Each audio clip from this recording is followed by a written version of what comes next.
Naquele tempo, quando Jesus chegou à outra margem do lago, na região dos Gadarenos, vieram ao seu encontro 2 homens possuídos pelo demônio, saindo dos túmulos. Eram tão violentos que ninguém podia passar por aquele caminho. Eles então gritaram: "O que tens a ver conosco, Filho de Deus? Tu vieste aqui para nos atormentar antes do tempo?" Ora, a certa distância deles, estava pastrando uma grande manada de porcos. Os demônios suplicavam-lhe: "Se nos expulsas, manda-nos para a manada de porcos." Jesus disse: "Ide." Os demônios saíram e foram para os porcos. E logo toda a manada atirou-se monte abaixo para dentro do mar, afogando-se nas águas. Os homens que guardavam os porcos fugiram e, indo até a cidade, contaram tudo, inclusive o caso dos possuídos pelo demônio. Então a cidade toda saiu ao encontro de Jesus. Quando o viram, pediram-lhe que se retirasse da região deles. Queridas irmãs, queridos irmãos, a liturgia deste dia nos faz contemplar o mistério de Deus que se revela à humanidade e interpela a humanidade através dos profetas e na plenitude dos tempos, em pessoa, na pessoa do seu Filho, o Verbo encarnado. Primeiro, a profecia de Amós demonstra para nós que Deus não admite um culto a Ele descolado da vida. É tão forte o que o profeta diz, que Deus se irrita, se enoja de cantos e louvores de pessoas a Ele, cujas vidas estão desconectadas do projeto de Deus. De nada adianta um culto bem celebrado com uma vida devastada pelo pecado, pela injustiça, pela indiferença. E o profeta reclama, em nome de Deus, que é necessário viver uma vida de justiça, para que o culto seja efetivamente agradável a Deus. Depois, Jesus, no Evangelho narrado por Mateus, se apresenta num contexto de possessão.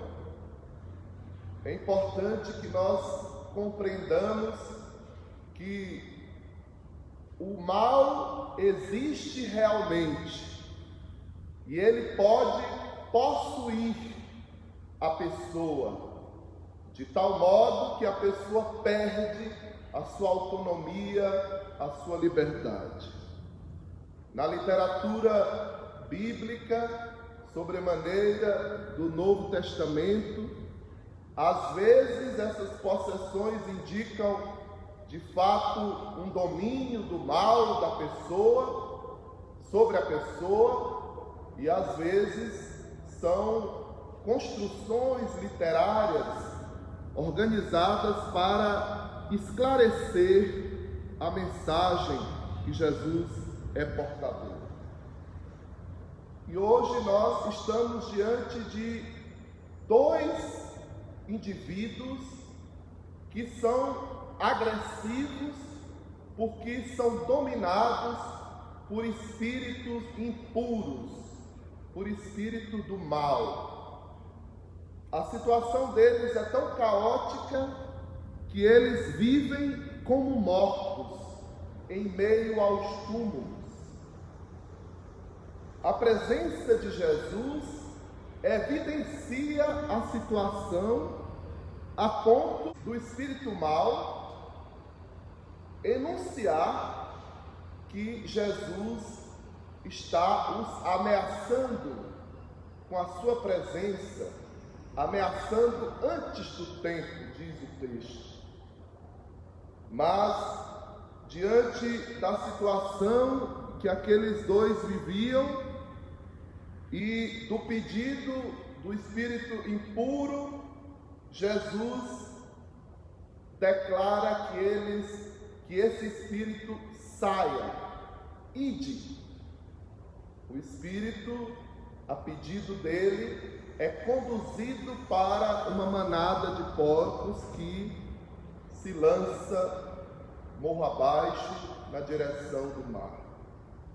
E aqui nós vamos vendo que o mar, essa figura que representa o incompreensível mal, o conjunto das maldades, é aonde o mal que estava possuindo aqueles homens sucumbe.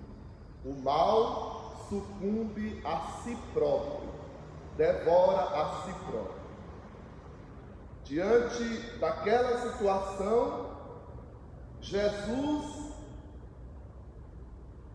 é acometido por animosidades por parte dos cuidadores dos porcos e também pelos habitantes da cidade que tomaram conhecimento disso. Então, irmãos, nós percebemos que é vontade de Deus que o ser humano viva a liberdade. Vida e liberdade são dons de Deus. E quando a vida e a liberdade são oprimidas, são suplantadas, são possuídas, a ação de Deus é sempre de libertação. Principalmente quando, nas condições que esses estavam vivendo, a economia do lugar, a manada de porcos, os cuidadores dos porcos, os habitantes da cidade, é colocada em primeiro lugar e suplanta a vida. Jesus mostra, é preciso inverter esta posição. A economia é importante para a vida das pessoas. Em nenhuma circunstância o homem e a mulher de fé podem admitir que a vida seja secundada por quaisquer valores econômicos. Por isso, nós somos convidados a, com a nossa fé e com a nossa ação, a sermos instrumentos da libertação que Jesus oferece a todos. E quando uma comunidade inteira, que não sabia o que fazer com esses dois indivíduos agressivos, possuídos, mas sabiam o que fazer com a manada de porcos e com a economia local, Jesus chama a nossa atenção. A vida em primeiro lugar. É preciso libertar a vida de toda forma de opressão e de possessão. E é preciso que toda a organização da vida, toda a economia que organiza a vida, esteja a serviço dessa vida, seja para a vida e liberdade de todos.